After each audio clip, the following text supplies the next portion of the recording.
अब डर ये है कि भाई अब तीसरा न मरे, कोई तीसरा मरता है तो फिर चौथा लाजमी मरेगा, अगर पांचवा मरता है तो फिर छठा मरेगा। नमस्कार, आप देख रहे हैं इंडिया लाइव। आज इंडिया लाइव में हम आपको एक ऐसे रहस्यमय गांव में ले चल रहे हैं जहां पर माना जाता है कि ये गांव श्रापित गांव है। ये हम नहीं बल्कि गांव के लोगों का कहना है।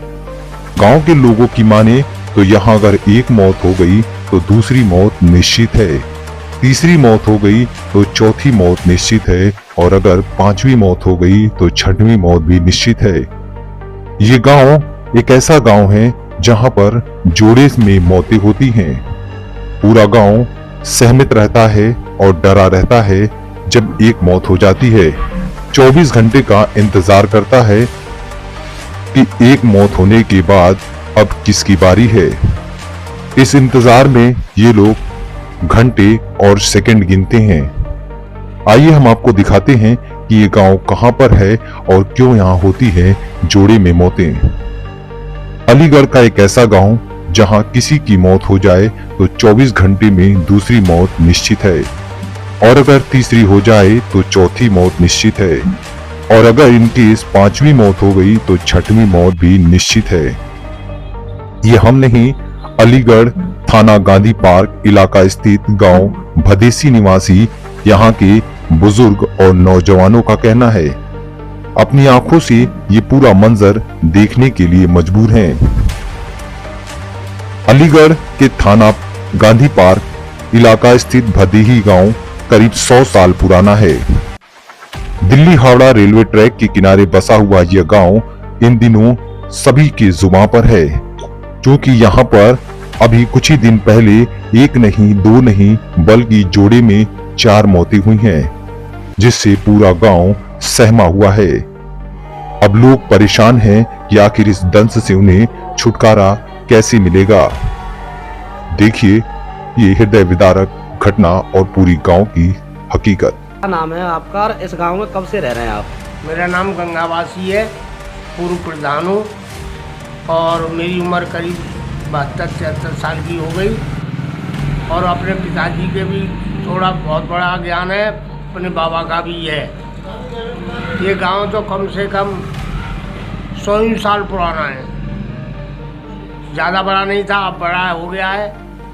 गांव की पब्लिक बड़ी है, परंतु जो गांव में हमने यही देखा है कि अगर एक मौत हो गई तो गांव पूरा इस चक्कर में रहता है कि भाई दूसरा कौन मरेगा,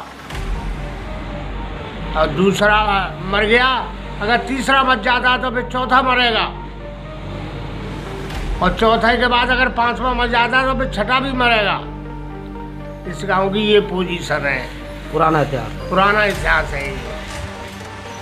तो क्या माना जाए, इसे किस नजरिए से देखते हैं आप? ऐसे तो यही देखते हैं क्या प्रभु की देन है इस गांव में, और तो हमें कोई ज़्यादा जाके मामले में जानता ना है कि साहब कि कैसे मरते कैसे ना मरते। तो मरने वाले जवान होते हैं? हाँ, जवान ही मरते। अभी देखो कल ले एक लोटा खत्म भया, फिर दूसरा लोटा भी खत्म हो गया।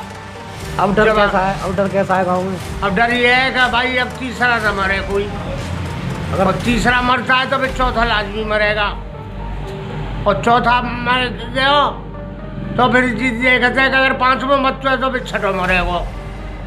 लोगों में डर मतलब पैदा हो जाता है? डर पैदा हो जाता है, ये बहुत बड़ा डर पैदा हो जाता है एक मौत के बाद ही। एक मौत के बाद ही। लगातार हो रही मौतों को लेकर ग्रामीण जहां परेशान हैं, वहीं हिंदू धर्म गुरुओं की माने तो ये पितृ दोष है। ऐसे में वो इसका निवारण भी बता रही हैं, और बाकायदे कह रही हैं कि आज के चकाचौंध की वजह से सारी ये घटनाएं हो रही हैं। क्या कुछ धर्मगुरुओं का कहना है, ये सुनवाते हैं। एक गांव है भदेसी, वहाँ पर बहुत पुराने समय से, जब उस गांव की आबादी 200 थी तब से, और आज लगभग 3 या 4 हज़ार आबादी है उस गांव की, तब तक लगातार ये दुर्भाग्य है कि उस गांव में एक मौत होती है, उसके साथ दूसरी होती है।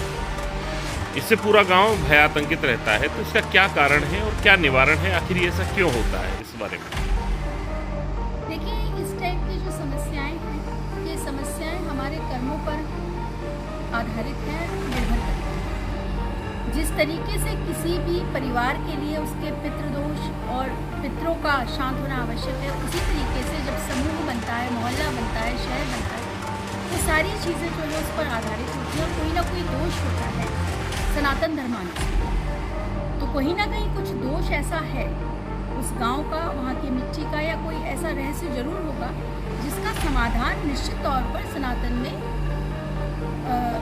मौजूद है।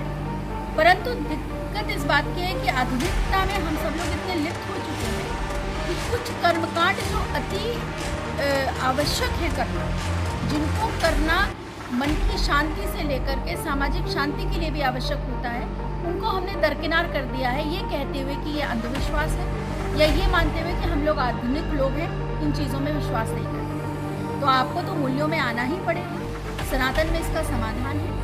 मैं गांव वालों के लिए, सबके लिए प्रार्थना करती हूँ यहीं बैठ करके, और साथ में ये भी आह्वान करती हूँ कि यदि वो लोग आएंगे तो बैठ करके इसका समाधान निश्चित तौर पर हमारे समाधान में उपलब्ध है, तो उसका लाभ उठाएं और आतंकित होने की आवश्यकता नहीं है।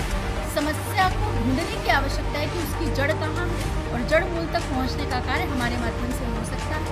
तो आप लोग आएँ और सनातन के द्वारा इस समाधान को ढूंढते हुए और शांति लें, और उस गांव में जो भी ये माहौल क्रिएट हो रहा है, ये किसी न किसी दोष की वजह से है, और उस दोष को समाप्त करने का दायित्व जो है वो गाँव के। लगातार सिलसिलेवार हो रही जोड़ों में मौतों की वजह से ग्रामीण परेशान हैं। एक तरफ ग्रामीण परेशान है, दूसरी तरफ हिंदू धर्मगुरुओं की माने तो आज के चकाचौंध की दुनिया में हम अपने धर्म को भूलते जा रहे हैं, और धर्मगुरु इसे पितृदोष बताते हुए घटनाओं को धार्मिक रूप दे रहे हैं। अब इस घटना को ग्रामीण अंधविश्वास मात्र कहें या इत्तेफाक, जो भी हो, लेकिन ग्रामीण परेशान हैं।